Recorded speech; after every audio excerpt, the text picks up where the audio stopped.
watching Sun TV, broadcasting to the world from studios in Providenciales, in the beautiful by nature Turks and Caicos Islands. Sun TV, your source for real news as it happens.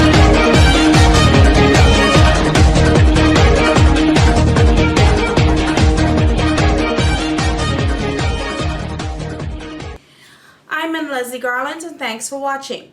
Classes had to be suspended at the Clement Howell High School on Thursday, December 6th, after gang members allegedly entered the school premises with guns, machetes, and pipes.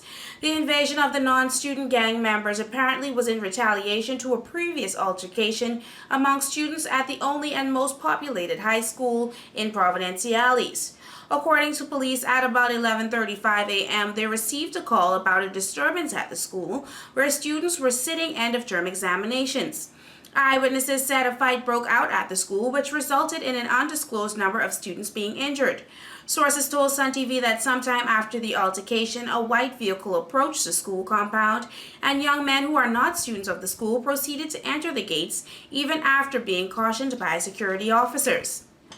There were reports of gunshots being fired. However, police officials said they could not confirm that this actually happened.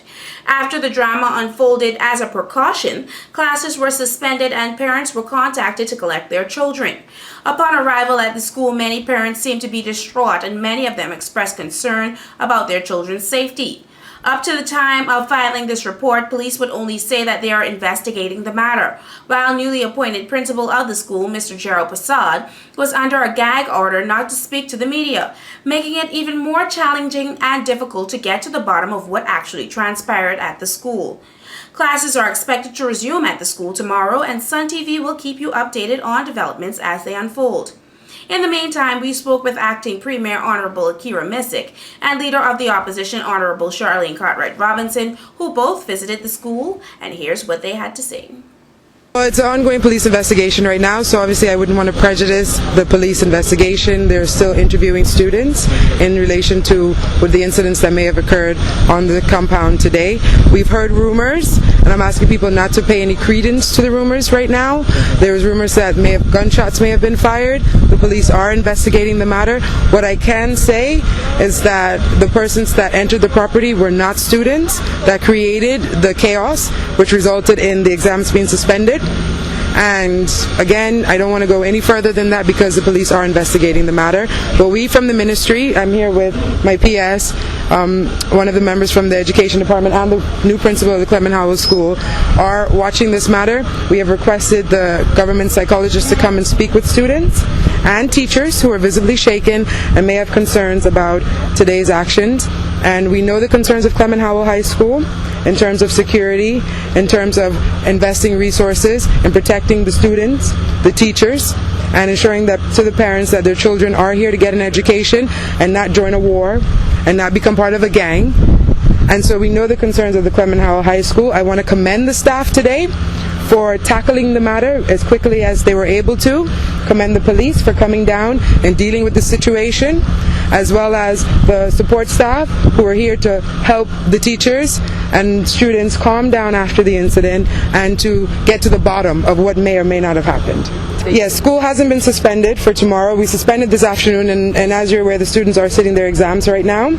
We will have police presence all day here tomorrow because, again, pending investigation, some of the students who have not been interviewed yet will be on property tomorrow, and we just want to ensure that they feel secured, whether they are part of the incident or just were able to witness the incident, that they're secured and that any retaliation from today may not also occur tomorrow. I can't comment on them because, again, it's an ongoing police investigation, but I'm asking the public to allow the rumors to cease and to allow the police to conduct their investigations, to support their children who may attend this school and support the teachers and staff here today. It's been a long day, a long afternoon. It's been a bit worrisome, but we have it under control from the ministry standpoint, and we have recommitted to the principal, Mr. Prasad of this school, that we will increase the protection he needs for his students as well as his staff. It will be long term, but starting with police presence, we'll start immediately tomorrow morning. Again, this incident happened while the students are sitting their exams, and we have a feeling that it may occur again tomorrow, so we would like to have the police here to protect the students and the staff. We learn of students having breakdowns. Some of them were suffering from hyperventilation. About how many from your assessment? We prefer not to say on how many students have breakdowns, but obviously anyone would have. I had a breakdown in the car coming over here once I had the call to say that an incident had broken out on the school property, because again, these are young people, these are our children, and to know that any harm could have come to them will make anyone nervous, anyone concerned, anyone panic. And so the rush of parents coming down here to see if their children were okay is understandable. And we just want to ensure that tomorrow we should be incident free, because we will have the presence of the Royal Turks and Caicos Police Force as well as the security company that generally protects the school's borders. Just the school, or will we be having patrols on the road? I don't want to prejudice the police's plans. I think it's bad that they're being searched before they come on campus, but we're going to need to place a metal detector here. It's for your children's security, it's for everybody's security. So if we're going to have to come to the community and ask you to assist, I don't know what the arrangement is with the company, but we have to get to the bottom of this and make sure that this kind of breach doesn't happen again. And that's it. I can't say that is so. We're going off now, myself, Honorable Conley, and Honorable Darrow. We're going to join Honorable Will Ray, who's already at the police station, and we're going to make representation to the police to ensure that their security for the remainder of the term. We know that parents and students will be traumatized a bit, but they're in the middle of exams. Exams aren't complete, and we want to, as much as possible, see that we try to get them back to normalcy as quick as possible, of course, with a little counseling and guidance. Not all of them. That's concerning. And not all of them. We have some real brave. But are you alarmed by the amount that you saw traumatized? No, I'm alarmed by the amount that are satisfied that this is normal. And there was a small group to me that was almost rebellious, irate, and upset. And I'm concerned by that. Even if it's one or two of them, I have a problem with persons feeling they have to take anything into their own hands or getting so upset. And these were girls. All right? So, from what I see, it's a very small number of those that were left here by the time we were alerted to the situation. It's small in comparison to what the population is, but what we've seen, the majority of them seem to be okay. Better than I was. But you can't take that for granted as well, because their children, they'll put on a brave front, and this will have some sort of impact. And we just need to band together and ensure that they're okay.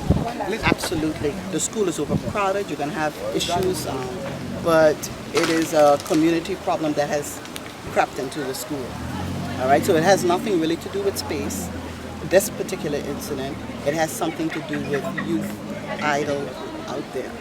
And this is why, I'm sorry, it always comes back to me with youth and youth programs and keeping them busy and people knowing what your kids are doing. So it is not something that would have formed in here. These are older members of gangs outside. All right, so I'm not going to say anything further than that. It's something that the police are going to have to deal with, and it's a matter for them to handle. Listening to parents on their way in, a number of them were upset that they were not contacted by the school's administration to come and get their children in the wake of this incident. I can't speak to that. I don't know. I asked them how they were communicating. I honestly don't remember the answer, but I do know that it spread like wildfire. Come and get your kids. I just heard it by way, from one of the representatives. I have a nephew that's here, and I called my sister right away, and she came and got him. By the time I got down here, I know a lot of the children had gone already, so I don't know what the administration has done. I know it's a difficult situation. I don't want us to beat up too much on the administration, because we're left dumbfounded as well. But we have to be prepared for these type of experiences, and we have to do what we can to make sure it doesn't happen again. This is a serious breach. I was really not my business to investigate. I want to make sure the kids were okay and what we can do to make sure it doesn't happen again. That was our focus. Thanks, All right? Thank you. Thanks. 4 women who were charged with 90 counts relating to the theft of a Bank of America Black Visa credit card were brought before Chief Magistrate Clifton Warner on Thursday, December 6th. LaShonda Smith, Shakira Clark, and Kiskety Smith, who are sisters, along with their cousin LaToya Knowles, were accused of stealing a credit card that was said to belong to Rahul Lakhani, who was at the time a guest at the Coral Gardens Resort in the Lower Bight.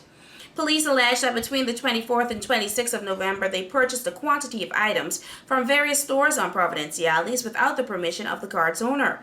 All 4 of the accused were in court today as they were formally charged and granted bail with 3 conditions. They have to surrender all travel documents, report to the police station once a week, and not have any contact with any of the witnesses.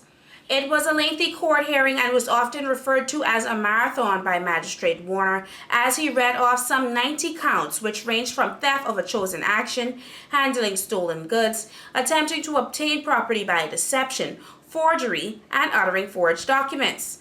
The women were represented by Oliver Smith, Glenda Clark, Quam Smith, and Laura Maroof, while Samantha Clinton appeared for the Crown. The matter will be heard in the Grand Turk Supreme Court, as the charges brought against them are all indictable offenses and carry a potential sentence of 7 years imprisonment if convicted. And that's our Sun TV News package for today, Thursday, December 6th. Until next time, when we bring you more real news as it happens, directly to your computer, your mobile phone, or your tablet. Until next time, I'm Leslie Garland. Thanks for watching.